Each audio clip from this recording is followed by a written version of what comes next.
நாமக்கல்லில் ஜேசிபி உரிமையாளர்கள், ஆபரேட்டர்கள் பல்வேறு கோரிக்கைகளை வலியுறுத்தி அடையாள வேலைநிறுத்த போராட்டத்தில் ஈடுபட்டனர்.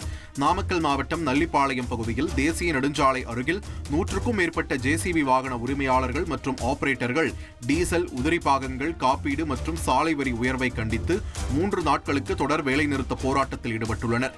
இந்த விலை உயர்வு காரணமாக ஜேசிபி வாகனத்தின் வாடகை கட்டணம் உயர்த்தப்படுவதாக ஜேசிபி உரிமையாளர்கள் குற்றம் சாட்டினர். மேலும் இந்த வரி உயர்வால் தங்கள் வாழ்வாதாரம் பாதிக்கப்படுவதாகவும் தெரிவித்துள்ளனர். 5 வருஷம் ஆகுது. 5 வருஷமாக நாங்கள் விலை உயர்வு எதுவுமே பண்ண கிடையாது. டீசல் விலை, உதிரி பாகங்கள், வண்டியோட ரேட்டு, இன்சூரன்ஸு, டேக்ஸு எல்லாமே டபுள் ட்ரிபிள் மடங்கு ஏறிடுச்சு. அதிலிருந்து நாங்கள் இன்னும் எதுலையுமே மீண்டு வெளியே வர முடியல.